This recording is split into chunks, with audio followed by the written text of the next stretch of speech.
வரும் 6ஆம் தேதி முதல் நாகப்பட்டினம் முதல் இலங்கை இடையிலான பயணிகள் கப்பல் சேவை மீண்டும் தொடங்கப்படுகிறது. நாகப்பட்டினம் துறைமுகத்திலிருந்து இலங்கையின் காங்கேசன் துறைக்கு தனியார் கப்பல் நிறுவனம் சார்பில் பயணிகள் கப்பல் இயக்கப்பட்டு வருகிறது. பருவநிலை காரணமாக கடந்த ஆண்டு நவம்பர் மாதம் நிறுத்தப்பட்ட பயணியர் கப்பல் சேவை டிசம்பர் முதல் வாரத்தில் தொடங்க திட்டமிடப்பட்டிருந்தது. டிட்வா புயல் தாக்கம் காரணமாக இலங்கை காங்கேசன் துறையில் ஏற்பட்ட சேதங்களால் கப்பல் சேவை தொடங்கப்படவில்லை.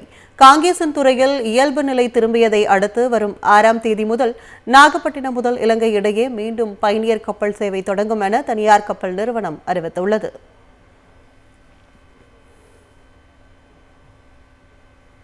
பருவநிலை மாற்றத்தின் காரணமாக நிறுத்தப்பட்ட சிவகங்கை கப்பலினுடைய சேவை நாகப்பட்டினம் டு காங்கேசன் துறை வருகிற 6ஆம் தேதி வெள்ளிக்கிழமையிலிருந்து மீண்டும் துவங்கப்படுகிறது.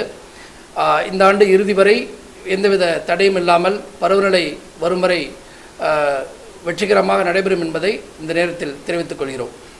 வரும் 6ஆம் தேதி முதல் நாகப்பட்டினம் முதல் இலங்கை இடையிலான பயணிகள் கப்பல் சேவை மீண்டும் தொடங்கப்படுகிறது. நாகப்பட்டினம் துறைமுகத்திலிருந்து இலங்கையின் காங்கேசன் துறைக்கு தனியார் கப்பல் நிறுவனம் சார்பில் பயணிகள் கப்பல் இயக்கப்பட்டு வருகிறது. பருவநிலை காரணமாக கடந்த ஆண்டு நவம்பர் மாதம் நிறுத்தப்பட்ட பயணியர் கப்பல் சேவை டிசம்பர் முதல் வாரத்தில் தொடங்க திட்டமிடப்பட்டிருந்தது. டிட்வா புயல் தாக்கம் காரணமாக இலங்கை காங்கேசன் துறையில் ஏற்பட்ட சேதங்களால் கப்பல் சேவை தொடங்கப்படவில்லை.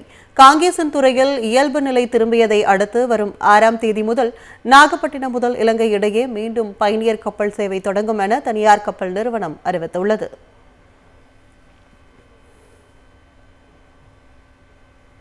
பருவநிலை மாற்றத்தின் காரணமாக நிறுத்தப்பட்ட சிவகங்கை கப்பலினுடைய சேவை நாகப்பட்டினம் டு காங்கேசன் துறை வருகிற 6ஆம் தேதி வெள்ளிக்கிழமையிலிருந்து மீண்டும் துவங்கப்படுகிறது.